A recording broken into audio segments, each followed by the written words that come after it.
বিভূতিভূষণ বন্দ্যোপাধ্যায়ের লেখা ছোট গল্প মুক্তি। ওর ভালো নাম বোধহয় ছিল নিস্তারিণী। ওর যৌবন বয়সে গ্রামের মধ্যে অমন সুন্দরী বউ ব্রাহ্মণপাড়ার মধ্যেও ছিল না। ওরা জাতে যুগী।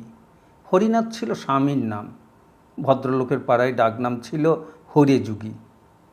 নিস্তারিণীর স্বামী হরে যুগীর গ্রামের উত্তর মাঠে কলাবাগান ছিল বড়। কাঁচকলা ও পাকা কলা হাটে বিক্রি করে কিছু জমিয়ে নিয়ে ছোট একটা মনোহারী জিনিসের ব্যবসা করে। রেশমি চুড়ি 6 গাছা 1 পয়সা, 2 হাত কার 1 পয়সা ইত্যাদি। প্রসঙ্গক্রমে মনে হলো কার মানে ফিতে বটে, কিন্তু কার কি ভাষা?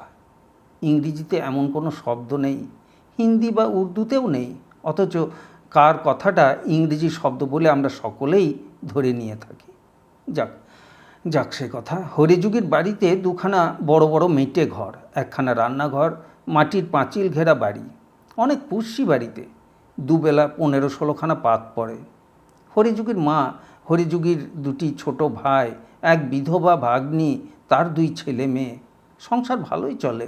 মোটা ভাত, কলাইয়ের ডাল ও ঝিঙে ও লাল ডাঁটা চচ্চড়ির কোনো দিন অভাব হয়নি। গরুর দুধও ছিল 4-5 সের। অবশ্যই দুধের অর্ধেকটা ব্রাহ্মণপাড়ায় যোগান দিয়ে তার বদলে টাকা আসতো। গ্রামের মধ্যে সুন্দরী বৌছির কথা উঠলে সকলেই বলতো হরে যুগীর বউয়ের মতো প্রায় দেখতে। গ্রামের নারী সৌন্দর্যের মাপকাঠি ছিল নিস্তারিণী। গেরস্থ ঘরের বউ স্নান করে ভিজে কাপড়ে ঘরা কাঁখে নিয়ে যখন সে গাঙের ঘাট থেকে ফিরত, তখন তার উদ্দাম যৌবনের সৌন্দর্য অনেক প্রবীণের মুন্ডু ঘুরিয়ে দিত। এ গ্রামে একটা প্রবাদ আছে অনেক দিনের। তুলসী দারোগা নদীর ঘাটের পথ ধরে নীলকুঠির ওদিক থেকে ঘোড়া করে ফিরবার সময়ে তুঁতবটের ছায়ায় প্রস্ফুট তুঁত ফুলের মাদকতাময় সুবাসের মধ্যে এই সিক্ত বসনা গৌরাঙ্গী বধূকে ঘরা কাঁখে যেতে দেখল। বসন্তের শেষ, ঈষৎ গরম পড়েছে, নতুবা তুঁত ফুল সুবাস ছড়াবে কেন? তুলসী দারোগা ছিল অত্যন্ত দুর্ধর্ষ জাহাবাজ দারোগা। হয়কে নয় করবার এমন ওস্তাদ আর ছিল না। চরিত্র হিসেবেও নিষ্কলঙ্ক ছিল এমন মনে করবার কোনো কারণ নেই। তুলসী দারোগার নামে এই অঞ্চলে বাঘে গরুতে 1 ঘাটে জল খেত। তার সুনজরে একবার যিনি পড়বেন, তার হঠাৎ উদ্ধারের উপায় ছিল না। হেন তুলসী দারোগা হঠাৎ উন্মনা হয়ে পড়ল সুন্দরী গ্রাম্যবধূকে নির্জন নদী তীরের পথে দেখে। বধূটিকে সন্ধান করবার লোকও লাগালে। হরিযুগীকে 2-3 বার থানায় যেতে হলো দারোগার সঙ্গে সাক্ষাৎ করতে। কিন্তু নিস্তারিণী ছিল অন্য চরিত্রের মেয়ে। শোনা যায় তুলসী দারোগার পাঠানো বৃন্দাবনী শাড়ি সে পা দিয়ে ছুঁড়ে ফেলে বলেছিল তাদের কলাবাগানের কল্যাণে অমন শাড়ি সে অনেক পরতে পারবে। জাতমান খুইয়ে বৃন্দাবনী কেন, বেনারসি পরবার শখও তার নেই। এই ঘটনার কিছুদিন পরে তুলসী দারোগা এখান থেকে বদলি হয়ে চলে যায়। আর একজন লোক কিন্তু কথঞ্চিত সাফল্য লাভ করেছিল অন্যভাবে। গ্রামের প্রান্তে গোসাইপাড়া। গ্রামের মধ্যে তারা খুব অবস্থাপন্ন গৃহস্থ, প্রায় জমিদার। বড় গোসাইয়ের ছেলে রতিকান্ত নদীর ধারে বন্দুক নিয়ে শিকার করতে গিয়েছিল সন্ধ্যার প্রাক্কালে। শীতকাল। হঠাৎ সে দেখলে কাদের একটি বউ ঘরাশুদ্ধ পা পিছলে পড়ে গেল। খুব সম্ভব তাকে দেখে। রতিকান্ত কলকাতায় থাকত, দেশের বউঝি সে চেনে না। সে ছুটে গিয়ে ঘোড়াটা আগে হাঁটুর উপর থেকে সরিয়ে নিলে, কিন্তু অপরিচিতা বধূর অঙ্গ স্পর্শ করলে না। একটু পরেই সে দেখলে বধূটি মাটি থেকে উঠতে পারছে না। বোধহয় হাঁটু মচকে গিয়ে থাকবে। নির্জন বনপথ, কেউ কোনো দিকে নেই। সে একটু বিব্রত হয়ে পড়ল। কাছে দাঁড়িয়ে বললে, মা, উঠতে পারবে না? হাত ধরে তুলব? তারপর সে অপরিচিতার অনুমতির অপেক্ষা না করেই তার কোমল হাতখানি ধরে বললে, ওঠো মা, আমার ওপর ভর দিয়ে ওঠো, কোনো লজ্জা নেই, উঠে দাঁড়াবার চেষ্টা করো তো। কুণ্ঠিতা সংকুচিতা বধূ ছিল না নিস্তারিণী। সে ছিল যুগীপাড়ার বউ। তাকে একা ঘাট থেকে জল আনতে হয়, ধান ভানতে হয়, খাড় কাচতে হয়। সংসারের কাজকর্মে সে অনলস, অক্লান্ত। যেমনি পরিশ্রম করতে পারে তেমনি মুখরা, আর তেমনি সাহসিকাও বটে। স্বাস্থ্য ও সৌন্দর্যের গৌরবে তখন তার নবীন বয়সের নবীন চোখ দুটি জগৎকে অন্য দৃষ্টিতে দেখে। সে উঠে দাঁড়ালো। রতিকান্তের সঙ্গে কিন্তু কোনো কথা বললে না। বুঝতে পারলে গোসাইপাড়ার বাবুদের ছেলে তার সাহায্যকারী। বাড়ি গিয়ে 2-3 দিন পরে সে স্বামীকে দিয়ে এক ছড়া সুপক্ক চাঁপা কলা ও নিজের হাতের তৈরি বাঁশশলা ধানের খইয়ের মুড়কি পাঠিয়ে দিলে গোসাইপাড়া। বললে, আমার ছেলেকে দিয়ে এসোগে। নিস্তারিণী সেই থেকে একদিনের দেখা সুদর্শন যুবকটিকে কত কি উপহার পাঠিয়ে দিত। রতিকান্তের সঙ্গে আর কিন্তু কোনোদিন তার সাক্ষাৎ হয়নি। গোসাইবাড়ির ছেলে যুগী বাড়িতে কোনো প্রয়োজনে কোনো দিন আসেও নি। রতিকান্ত কলকাতাতেই মারা গিয়েছিল অনেক দিন পরে। নিস্তারিণীর 2-3 দিন ধরে চোখের জল থামেনি এ সংবাদ যখন সে প্রথম শুনলে। গ্রামের অবস্থা তখন ছিল অন্যরকম। সকলের বাড়িতে গোলা ভরা ধান, গোয়ালে 2-3টি গরু থাকত। সব জিনিস ছিল সস্তা। নিস্তারিণীদের বাড়ির পশ্চিম উঠানে ছোট একটা ধানের গোলা। কোনো কিছুর অভাব ছিল না ঘরে। বরং ব্রাহ্মণপাড়ার অনেককে সে সাহায্য করেছে। একবার বড্ড বর্ষার দিনে সে বাড়ির পিছনের আমতলায় ওল তুলছে, এমন সময় বাণিজ্য বাড়ির মেয়ে খান্তমণি এসে বললে, ও যুগী বউ। নিস্তারিণী অবাক হয়ে মুখ তুলে চাইলে। বাণিজ্য বাড়ির মেয়েরা কখনো তাদের বাড়ির বেড়ার ধারে দাঁড়িয়ে কথা বলে না। সে বললে, কি দিদিমণি? একটা কথা বলবো। কি বলো দিদিমণি? আমাদের আজ একদম চাল নেই ঘরে, বাদলায় শুকুচ্ছে না। কাল ধান ভেঙে 2টো চিঁড়ে হয়েছিল।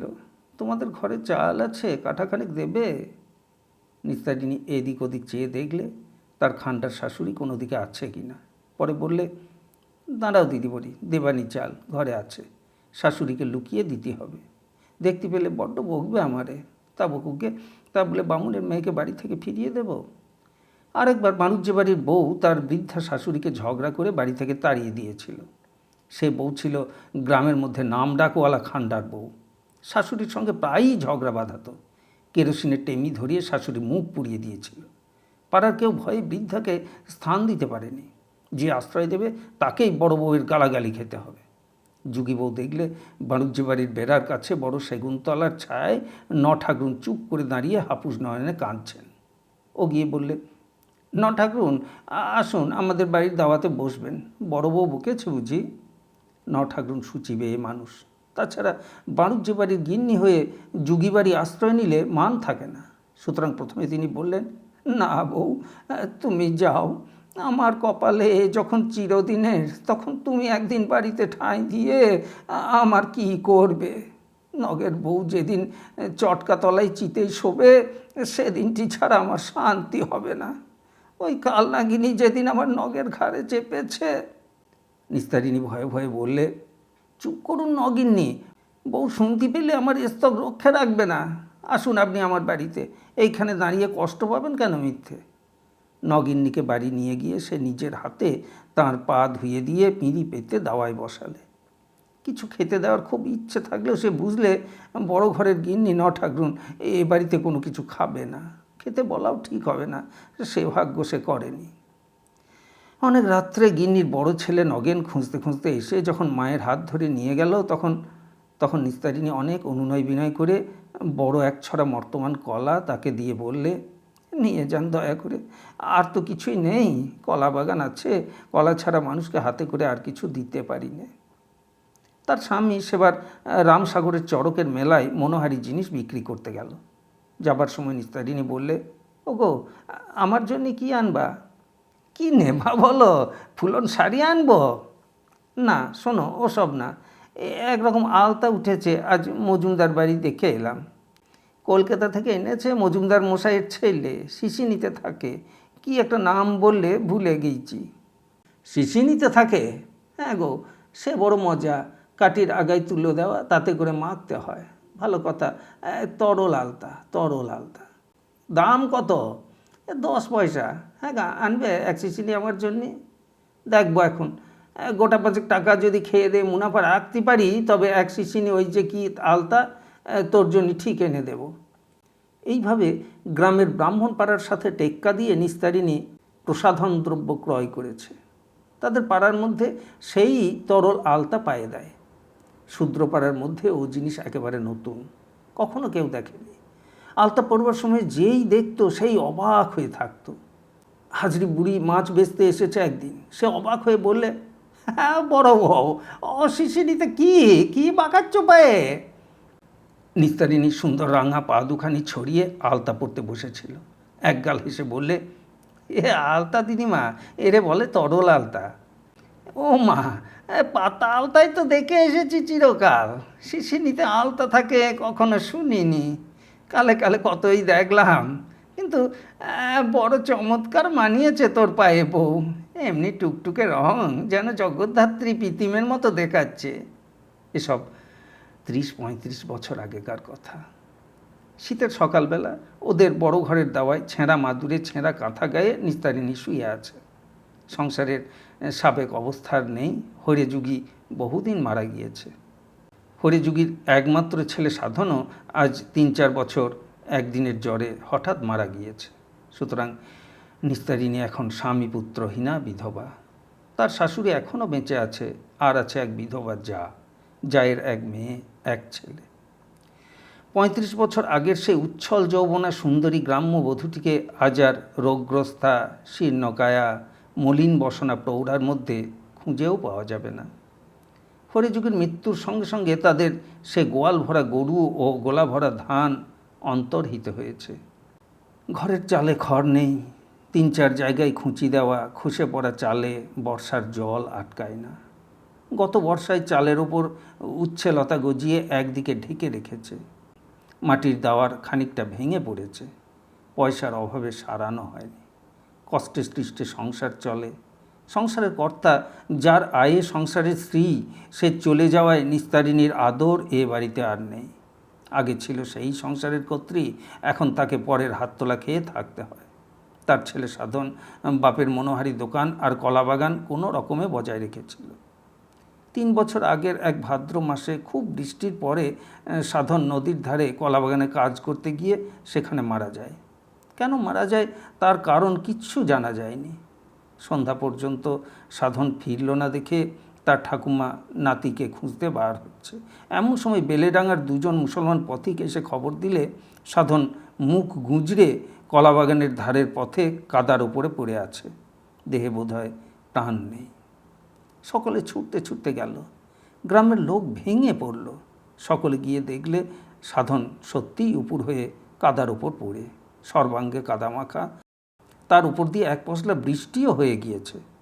যেখানে শুয়ে আছে সেখানটা রক্ত পড়ে অনেকখানি জায়গা রাঙা, খানিকটা বৃষ্টির জলে ধুয়েও গিয়েছে। রক্তটা পড়েছে সাধনের মুখ থেকে। গরিবের ঘরের ব্যাপার 2 দিনেই মিটে গেল। সংসারের অবস্থা আরও খারাপ হয়ে পড়ল। ক্রমে বাড়িতে উপার্জনক্ষম পুরুষ মানুষের মধ্যে বাকি কেবল হরিযুগীর ভাই যুগলের ছেলে বলায়। যুগলও বহুদিন পরলোকগত দাদার মৃত্যুর পরবৎসরেই সে বিধবা স্ত্রী ও 2 বছরের শিশুপুত্রকে রেখে মারা যায়। বলায় এখন 16 বছরের, বেশ কর্মঠ স্বাস্থ্যবান বালক। নিস্তারিণীকে এখন আদর করে নিস্তার বা বড় বউ বলে কেউ ডাকে না। যে ডাকত সে নেই। এখন তার নাম সাধনের মা। কেউ ডাকে পিন্টুর ঠাম্মা। পিন্টু সাধনের শিশুপুত্র, এখন তার 3 বছর বয়স। সাধনের বিধবা বউয়ের বয়স এই সবে 17। নিস্তারিণী ডাক দিল, ও পিন্টু, পিন্টু। পিন্টু উঠোনের আমতলায় খেলা করছিল। কাছে এসে বললে, কি ঠাম্মা? তোর মাকে একবার ডেকে দে। পিন্টুর ডাকে তার মা এসে দাওয়ার ধারে দাঁড়িয়ে বললে, কি হয়েছে, ডাকছো কেন? আমি আজ 2টো ভাত খাবো, বল তোর ঠাকুমাকে। পুত্রবধূ ঝংকার দিয়ে বললে, ভাত বললেই অমনি ভাত, খাবা কোথা থেকে সে আমি বলতে পারবো না ঠাকুমাকে। তবে একগাল খই কি চিড়ে ভাজা যা হয় দে, এখন খিদেই মরলাম। হ্যাঁ, আমি তোমার জন্য বামুনপাড়ায় বেরোই, লোকের দৌড় দৌড়। অসুখ হয়েছে, চুপ করে শুয়ে থাকো বাপু। ওরা ওই রকম। সাধনের বউ মুখ ঝংকার দেয়, তাকে একেবারেই মানে না। সেকালের আর একালের মেয়েতে কি তফাৎ, তাই সে ভাবে এক এক সময়ে। তারও একদিন 17 বছর বয়স ছিল, কখনো শাশুড়ির একটা কথার অবাধ্য হতে সাহস হতো না তার। আশ্চর্য। একটু পরে নিস্তারিণীর শাশুড়ি এসে দূরে দাঁড়িয়ে বলি, হ্যাঁ বউ, তোমার আক্কেলখানা কি? আজ নাকি ভাত খেতে চেয়েছ? জ্বর রয়েছে 24 প্রহরের জন্যে, ভাত খেলেই হলো অমনি। বলি স্বামী খেয়েছো, পুত্তুর খেয়েছো, দেওর খেয়েছো, এখনও খাওয়ার স্বাদ মেটেনি তোমার? নিস্তারিণী বড় দুর্বল হয়ে পড়েছে অসুখে। তবু সে বললে, স্বামী পুত্র তো তুমিও খেয়েছিলে, তবুও 3 পাথর করে ভাত মারো তো 3টি বেলা, লজ্জা করে না বলতি? নিস্তারিণীর শাশুড়ি এ কথার উত্তরে চিৎকার করে গালাগালি দিয়ে এক কাণ্ডই বাঁধালে। সাধনের বউকে ডেকে বলে দিলে, ওকে কিচ্ছু খেতে দিবি নে, আজ বলে দিচ্ছি। এ সংসারে যে খাটবে সে খাবে, আমরা সবাই মায়ে ঝিয়ে খাটি, ও শুধু শুয়ে থাকে। রোগ নিয়ে শুয়ে থাকলে এ সংসারে চলে না। তার উপর আবার যে সে রোগ নয়, ওকে বলে পাণ্ডুর রোগ। মুখ হলদে, চোখ হলদে, হাত পা ফুলেছে, ও কি সহজ রোগ? ও আর উঠবেও না, খাটবেও না, কেবল শুয়ে শুয়ে পাথর পাথর খাবে। নিস্তারিণী বললে, খাবো খাবো, বেশ করব। আমার খোকা কলা বাগান সামনে রাখতো, তার আয়ে বাড়ি শুদ্ধ খাওনি? সেই কলা বাগান তদবির করতে গিয়েই বাছা আমার চলে গেল। তোমরা ওদের বাপ ছেলে রক্ত জল করা কলা বাগান মণিহারি ব্যবসা ঘোচালে। এখন আমায় বসিয়ে খেতে দেবে না তো কি করবে? নিশ্চয় দিতে হবে। বাসি আখার ছাই দেব। ডাইনি রাক্ষসী, আমার সংসার তোর দৃষ্টিতে জ্বলে পুড়ে গেল। নইলে কিনা ছিল, গোলা ভরা ধান ছিল না, হাঁড়ি ভর্তি ডাল ডুল, গোয়াল ভর্তি গরু ছাগল ছিল নাকি? উভয় পক্ষের চেঁচামেচি শুনে ওর যা নির্মলা সেখানে এসে পড়ল। এটি হরিযুগীর ছোট ভাই যুগলের বিধবা স্ত্রী। এর একমাত্র পুত্র বলাই এই সংসারের একমাত্র উপার্জনক্ষম পুরুষ মানুষ। বলাইয়ের বয়স এই 19 বছর। বলাই বাঁশ কিনে গাড়ি বোঝাই দিয়ে রেল স্টেশনে নিয়ে যায়, সেখান থেকে মালগাড়িতে উঠিয়ে কলকাতায় পাঠায়। গত বছরখানেক এ ব্যবসা করে সে গোটা 50 টাকা হাতে জমিয়েছে। মার হাতেই এনে দিয়েছে সে টাকা। নির্মলা আবার সে টাকাটা থেকে 20টা টাকা শাশুড়িকে দিয়েছে। বুড়ি সেই টাকায় পাশের গ্রাম থেকে দুধ কিনে এ গ্রামের ব্রাহ্মণপাড়ায় যোগান দেয়, তাতেও সামান্য কিছু লাভ থাকে। বুড়ির বয়স 70 ছাড়িয়ে গেলেও সে এখনও দুপুর রোদে সারা পাড়া সারা গ্রাম ঘুরে বেড়ায়। দূর দূরান্তরের চাষা গাঁয়ে হাঁসের ডিম মুরগির ডিম সংগ্রহ করতে যায় ব্রাহ্মণপাড়ায় বিক্রির জন্যে। নির্মলা নিজেও বসে থাকে না, তিনু গাঙ্গুলির বাড়ি ঝিয়ের কাজ করে মাসে 2 টাকা মাইনে পায়। সুতরাং এ সংসারে এখন নির্মলার প্রতিপত্তিই বেশি। নিস্তারিণীর দিন সকল রকমেই চলে গিয়েছে। এখন নির্মলার ছেলে বলাই পয়সা আনে, নির্মলা নিজে পয়সা আনে, বলাইয়ের পয়সায় ওর ঠাকুমা দুধের যোগান দিয়ে দিয়ে আয় করে। নিস্তারিণী শীর্ণ পাণ্ডুর দেহে উত্থান শক্তিরহিত শয্যাগত অবস্থায় শুধু খাই খাই করে রোগের দুষ্ট ক্ষুধায় অবোধ বালিকার মতো। হরিযুগে বেঁচে থাকলে তার সে অন্যায় আবদার খাটত, সাধন বেঁচে থাকলেও খাটত। আজ তার আবদার কান পেতে শোনবার লোক কে আছে এই সংসারে? নির্মলার বয়স 35-36, বেশ ধবধবে ফর্সা, মুখ চোখ ভালোই, মাথায় এখনও 1 ঢাল চুল, চুলে একটিও পাক ধরেনি। যুগীদের মেয়েরা সাধারণত সুন্দরী হয়ে থাকে। নির্মলার মেয়ে তারাও বেশ সুন্দরী। তারা বলাইয়ের ছোট, এই মাত্র 14 বছর বয়স। আজ বছর 2 হলো এই গ্রামেই তার বিয়ে হয়েছে। নির্মলা এসে বললে, দিদি চেঁচিও না, ঝগড়া করে মরছো কেন? নিস্তারিণী কাঁদতে কাঁদতে বললে, দেখ দেখি ছোট বউ, আমায় কিনা রাক্ষসী ডাইনি বলে। আমি নাকি এসে ওনার সংসারে আগুন লাগিয়ে দিয়েছি। আমার স্বামী পুত্রের অন্ন উনি কোনো দিন বুঝি দাঁতে কাটেননি? নির্মলা বললে, সে তো তুমিও ওনাকে বলেছ। যাক, এখন চুপটি করে শুয়ে থাকো। ও ছোট বউ, আমি 2টো ভাত। না, আজ না, তোমার গা ফুলেছে, মুখ ফুলেছে, তুমি ভাত খাবে কি বলে আজ? তা হোক, তোর পায়ে পড়ি। আচ্ছা এখন চুপ করো, বেলা হোক, ভাত রান্না হোক, আমি বলবো তখন। নিস্তারিণীর হাত পা মুখ ফুলেছে, এ কথা ঠিকই। বিশ্রী চেহারা হয়ে গিয়েছে, এ কথা ঠিকই। কি বিশ্রী চেহারা হয়েছে যে ওর দিকে যেন আর তাকানো যায় না, এমন খারাপ দেখতে হয়েছে ও। যত্ন করবার কেউ না থাকাতে আরও দিন দিন ওর অবস্থা খারাপতর হয়ে উঠেছে। খেতে ইচ্ছে করে, কিন্তু আগ্রহ করে খেতে দেবার কেউ নেই। রোগীর পথ্য তো দূরের কথা, 2টি ভাত তাই কেউ দেয় না। ক্ষুধার জ্বালা সহ্য করতে না পেরে বেলা 10টা আন্দাজ সময় সে নাতিকে ডেকে চুপি চুপি বললে, পিন্টু, 2টো পেয়ারা পেরে আনতে পারিস?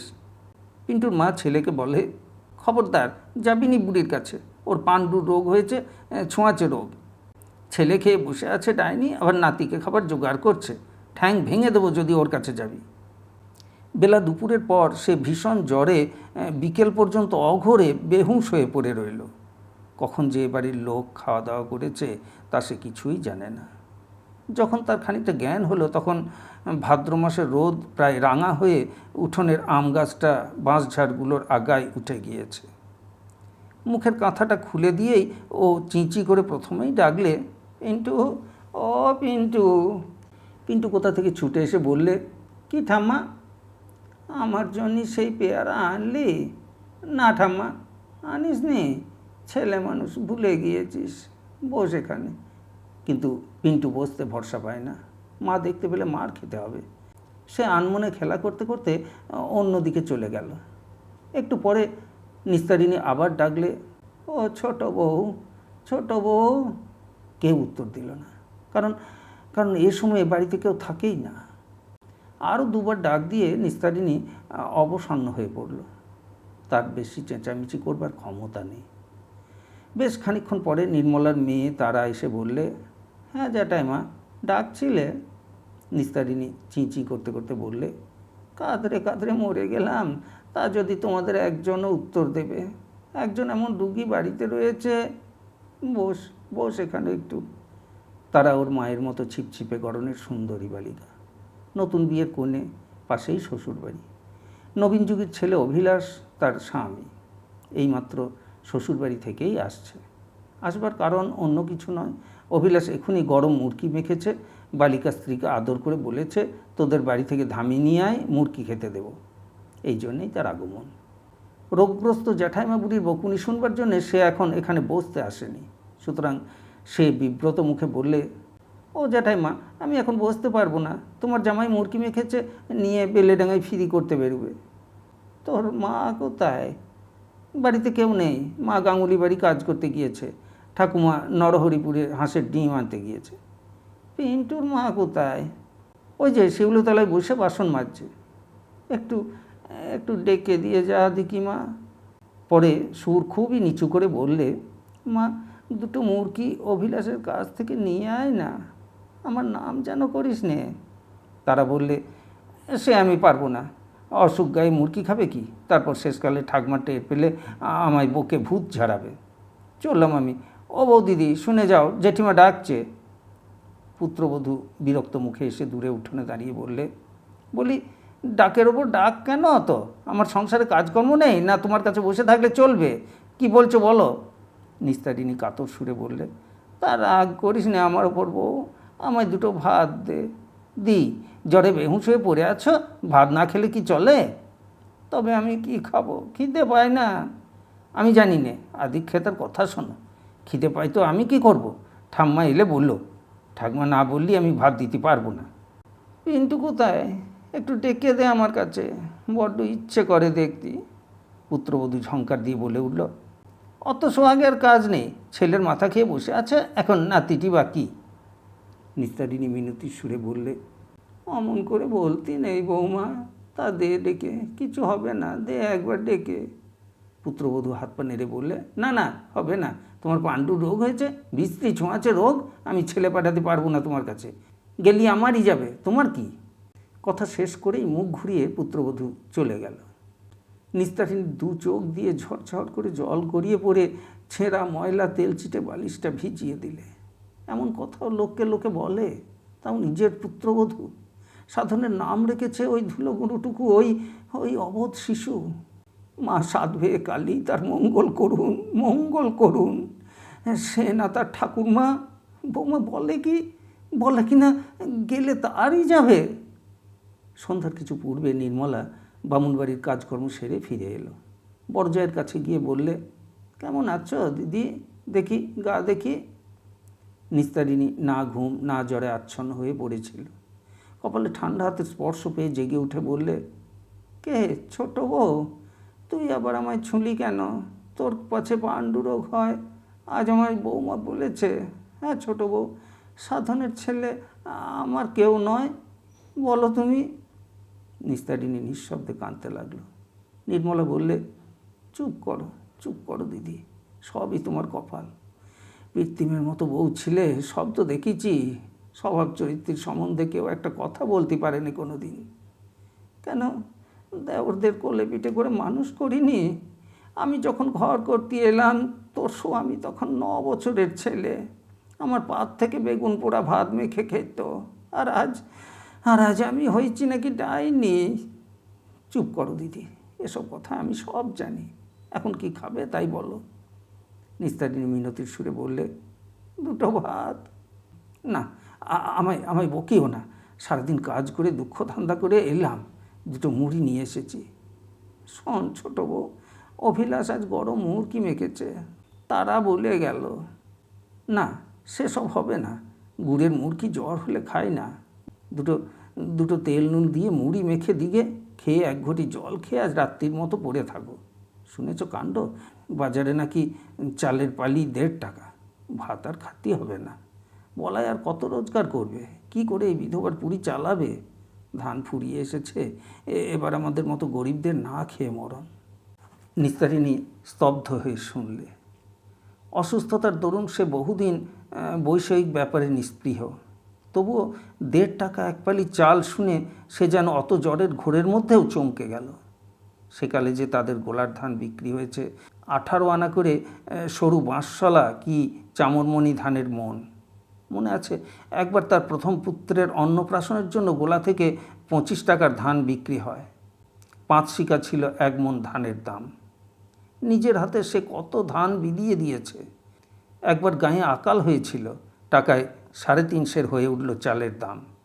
বামুনপাড়ার মেজগিন্নি একদিন তাকে বাড়িতে ডেকে বললেন, বউ, তোমায় একটা কথা বলি। খাওয়া দাওয়ার বড্ড কষ্ট, 2 মণ ধান আমাকে ধার দিতে হবে। ঈশ্বরের ইচ্ছায় তোমার কোনো অভাব নেই, গোলা তোমার আরও উদলে উঠুক। সে শাশুড়িকে লুকিয়ে 2 মণ ধান বার করে দিয়েছিল গোলা থেকে। শাশুড়ি চিরকালের খান্ডার, কাউকে কিছু জিনিস দেওয়া পছন্দ করতো না কখনো। কিন্তু তখনকার দিনে এই সংসারে তার প্রতিপত্তি ছিল অন্যরকম। সে যা করবে তাই হবে, তার উপর কথা বলবার কেউ ছিল না। কোথায় গেল সেসব দিন? সন্ধ্যা উত্তীর্ণ হয়ে গিয়েছে। নির্মলা 1 বাটি দুধ নিয়ে এসে বললে, ও দিদি, খেয়ে নাও একটু দুধ। নিস্তারিণী বললে, আমার এখানে একটু বস ছোটো বউ, কেউ বসে না। নির্মলার বেশিক্ষণ এক জায়গায় বসবার জো নেই, এক্ষুনি সব খেতে চাইবে। শেষ রাত্রে উঠে 4 কাটা ধানের চিড়ে কুটতে হবে বাঁড়ুজ্যেদের। তারপর আবার যে একা সেই একা, সারা দিন রাত আজ 1টি মাস ধরে একাই শুয়ে থাকতে হচ্ছে। নির্মলা তাকে ধরাধরি করে ঘরের মধ্যে শুইয়ে দিয়ে গেল। 1 দিন 2 দিন করে কতদিন যে কাটলো নিস্তারিণীর কোনো খেয়াল নেই। কেবল আবছা আবছা দিনগুলো আসে, সেসব দিনের প্রতিটি মুহূর্ত যেন নিঃসঙ্গ। কেবল ছোটো খোকা পিন্টুকে দেখতে ইচ্ছে করে, কিন্তু তার মা তাকে পাঠায় না, একটু বসতেও দেয় না তার কাছে।